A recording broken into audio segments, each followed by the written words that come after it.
So if you were here last week and you remember the parable that had no meaning, this is such a great day because this one is so great. So remember how I was telling you some parables you should just be able to read and go, oh yeah, of course, that's what it means. That's what we have. So last week we had the one that we really struggled with, where apparently being clever and cheating people out of their resources is something to be commended for, and that's a little difficult to wrap our heads around. But today, one of the things that I wanted to talk a little bit about is how unusual this story is in some ways. If we go back and get into like biblical textual study and different resources where we might be looking at original documents, paper wasn't something that you just went to Staples and bought it by the ream. That was not a thing, or pens for that matter. So it was not unusual for scholars to find early Greek manuscripts where there's no spacing for words.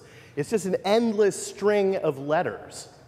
And you can imagine there would be all kinds of scenarios where a sentence might make sense if this letter went this way or this way, right? It would be kind of a tricky thing. But the reason for that was because there's not a lot of paper and you ought to conserve the space that you're working on.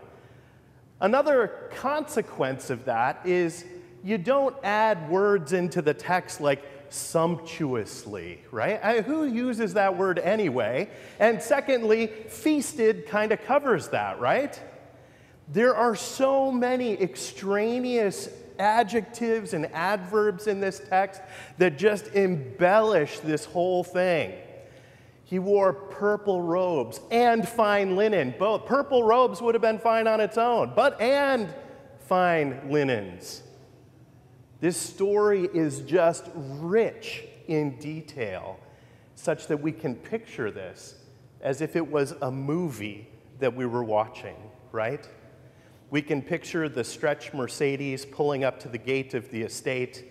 We can picture the window rolling down and the driver hitting the code to open the gate, and we can picture this kind of train wreck of a guy parked outside.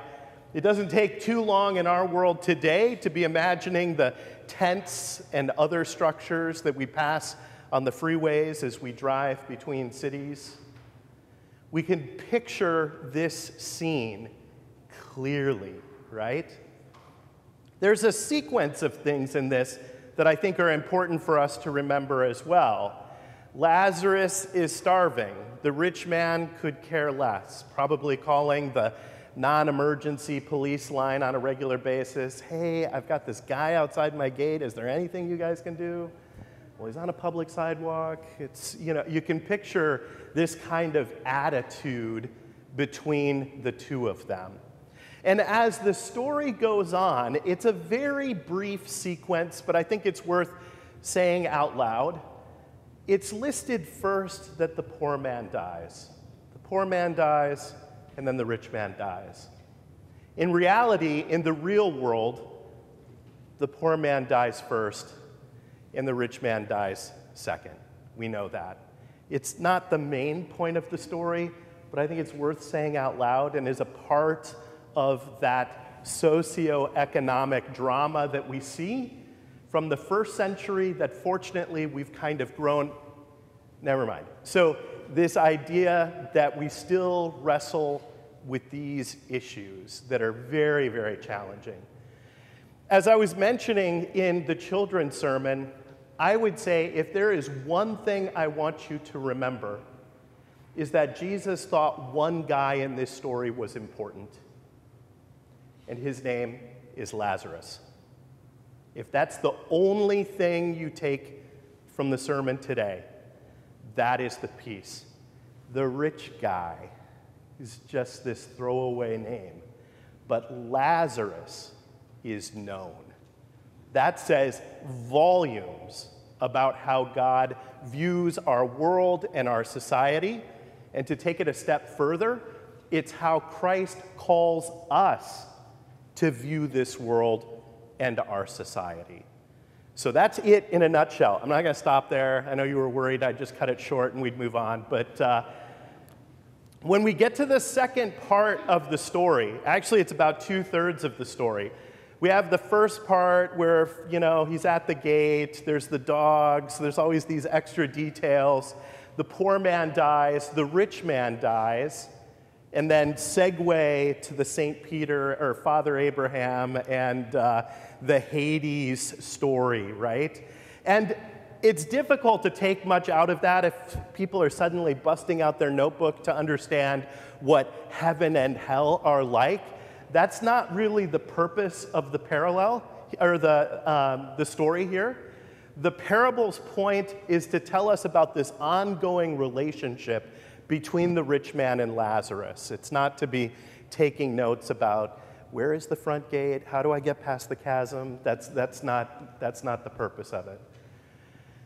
There's been a change of fortunes in the afterlife here, right? We have the rich man who is suddenly not on the right side of the tracks or the chasm, right? He's with kind of the rough crowd in a place that's very painful, very painful. When we think of the chasm, I think perhaps maybe a different way to say it is separated from, right? There's a distance that can't be crossed in a fashion. This sense of distance from one another, perhaps not unlike the gate in the first part of the story. When we think about this, if you're interested in reading more about that kind of thing, one of the greatest books on this is another parable written by C.S. Lewis called The Great Divorce, a fabulous book about, it's actually not about divorce, it's about this. So feel free to read it. It's a short book and it's fabulous. But in this text, it's interesting to me because I think when I experience these parables of Christ, I always expect there to be at the end of it this sense of mercy, generosity, a graciousness. And do you notice how many parables don't really end that way? Sometimes these parables are really hard at the end. There's a sense of real hardness of heart in some ways, and it's difficult to understand how to take it. We can think of the parable of the workers in the field that come every 2 hours through the day, and then the owner, very in a showy sort of way, starts with the guys who have only been there a half an hour after the heat of the day, and they all get a day's wage, right? We're like, wait, how's that fair? And in this story, we kind of expect for Abraham and Lazarus to do the thing that the rich man didn't do, right? To say, come on over, it's fine. But that's not the text. The text is that there is a chasm. We are separated. We are separated. You are distant from us in a way that cannot be bridged. And I think that is a real challenge for us. And I think what I would take from this parable this morning in that regard is that we should pay careful attention to the relationships we have in this life where we struggle, perhaps, with distance or chasms, or even, as I was talking to the kids, where we don't even know somebody's name because maybe we haven't gotten the motivation to ask and to engage. That these are things that are difficult and big. So when we hear about this story then of Abraham and Lazarus on the one side eating their grapes, and the rich man is not eating his grapes and asking for a drop of water, I think the thing that I would take from this is that this chasm, this disregard of the rich man for Lazarus, is something that Jesus thinks is egregious, beyond just what we simply read in the telling of the parable. That it's egregious in such a way that it has eternal consequences. It's that egregious. And so when we kind of pull this together, we have to go back to the beginning sequence of the story. The rich man's disregard for Lazarus at his gate. So that's one piece. That it has eternal implications for how we orient ourselves to this world and how we draw close to Christ's heart in the way in which we move through this life. And lastly, this story tells us volumes about who Christ thinks is important in this life. And in this story, his name is Lazarus.